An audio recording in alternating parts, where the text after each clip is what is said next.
Today in this video, we're going to be talking about voice assistants. We're going to talk about Google, Alexa, and Siri, so stay tuned.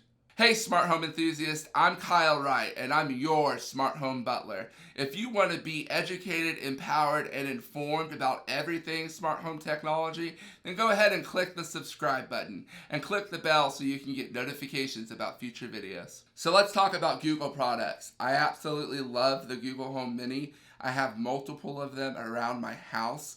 They're really good for bedrooms because of the way that they're set up. They function the best in the bedroom scenario. I do like the slick design with the fabric on top, with the hidden touch buttons that you can use to control volume and other features on the device.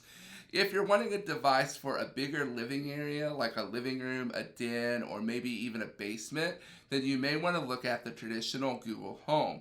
It's a bigger speaker, has a little bit more of a kick, and has better microphones that are going to work in the bigger, more echoey rooms. Next, we have the Google Home Hub. This is a great smart display either for the kitchen or by your bedside. It doesn't have a camera on it. It can give you news updates, weather, it can show you your calendar. There's so many things that you can use this screen for. You can even watch YouTube or different TV shows on YouTube TV. So it's an amazing device. And then finally, with the Google Home products, we have the Google Home Max. It is a big speaker. So if you really like music or livening up the party, if you're having an outside cookout, you want something with a lot of power and kick in your music, then you might want to look at the Google Home Max. It has an amazing setup and has very clear sound from what I've heard from the people that have one. So let's talk a little bit about the Google Home app. I really like how the Google Home app brings everything together. You can control your thermostats, your locks, your doors, your cameras. You can control a lot of stuff from just inside the Google Home app. I don't have to go out to all these other applications and try to hunt down what I want to do. Most of the controls are in the Google Home app. So let's talk a little bit about the Alexa devices. So first off, you have the Amazon Echo Dot, which is the direct competitor to the Google Home Mini. It has a very slick, clean design that is really set and forget and can easily blend into any room. Just like the Google Home Mini, it is great for smaller bedrooms and is made for bathrooms and other small areas in your home.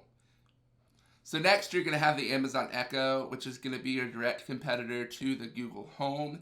It is great for any living space, whether that be a living room, a den, a basement, any bigger areas that you have, you might want to consider getting an Amazon Echo. Next we have the Echo Show, which is the direct competitor to the Google Home Hub. It has a very nice display that you can see calendar events, weather, news, very similar to the Google Home Hub.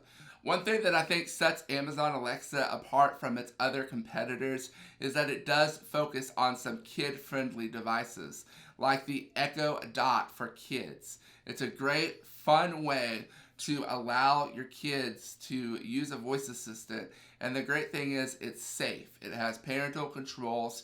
Your children are not going to get any content on the kids' Echo Dot that shouldn't be suitable for children. They also have awesome Amazon tablets for kids with really awesome padding that automatically comes with a 2-year, no questions asked replacement warranty, which is awesome considering how often kids throw tablets around the room. Another thing that I really love about Alexa is their skills feature. A lot of third-party developers have come together and created hundreds upon thousands of skills that can do any number of things. I've seen a lot of radio stations that have created skills so that you can listen to their radio station. I've seen really cool, funny ways to make Alexa talk or make jokes. So really, there's a lot of cool features in the Amazon skills. Finally, let's talk about HomeKit and Siri, which is Apple's ecosystem for the smart home. Out of the 3 voice assistant ecosystems, Apple is probably the youngest child and least developed. I know that Apple is putting a lot of time and energy into improving the functionality of their application. They do have a very limited list of products that you can connect with. Most of the major competitors are there, But if you're buying a lot of just off the wall, no name products, you're probably not going to find it working with HomeKit. Apple has a really strict security standard that developers of these different products have to meet. And I think that's a good thing. So if you're somebody that is really into making sure that nobody can hack into your home, as far as security goes, HomeKit is probably going to be the route for you.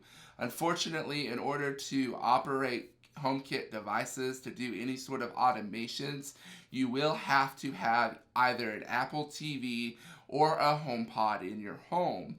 It doesn't mean that you can't control devices like Philips Hue, but if you're wanting to do any automations like if this then that using the HomeKit system, then you are going to need one of those two devices.